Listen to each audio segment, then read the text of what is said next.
Hi, my name is Kayla, And I'm Samantha. and our topic is percent composition. The percent composition of a component in a compound is the percent of the total mass of the compound that is due to the component.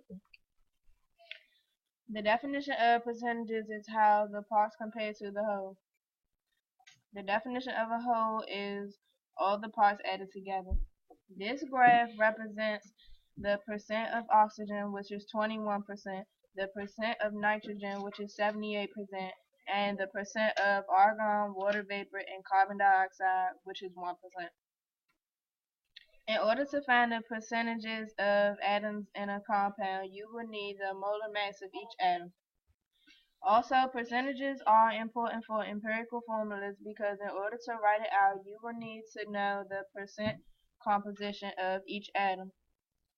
These percentages are very important since they are directly related to the molecular formula of the compound. You can also use it to work out a chemical formula. The mass of the elements can be found on the periodic table, which will be shown next by Sam. Okay, so an example problem that I'm going to show you later, we use carbon, hydrogen, and oxygen, and we need to figure out the mass for each of those elements. And to find them, we look like here as an example, the average atomic mass. And for carbon, it is 12.01. For hydrogen, it is 1.01, and for oxygen, it's 16. The first thing you need to do to solve a percent composition is you find each element on the periodic table. Second, you find the total weight of each element, which is the mass. Third, you find the molar mass of the compound by adding up all the masses of each element in the compound.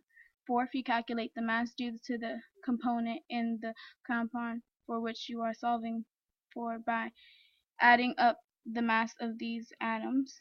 Fifth, you divide the mass due to the component by the total molar mass of the compound and multiply it by 100.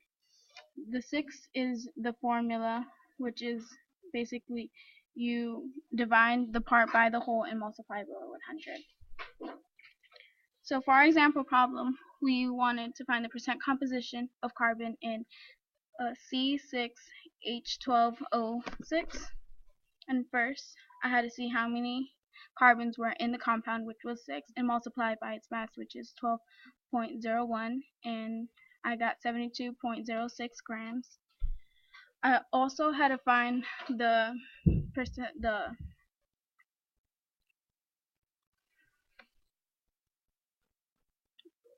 so there are 12 hydrogens in this compound, and I had to multiply it by its mass, which is 1.01, and I got 12.12 grams. And then there were 6 oxygens in the compound, and I had to multiply it by its mass, which is 96 grams. And I added them all together to get 180.18 grams. And then since the mass that I got for carbon is 72.06 grams, I had to divide that by the whole, which is 180.18, and multiply it by 100, and I got 40% of carbon in this compound. Thank you for watching. We are done.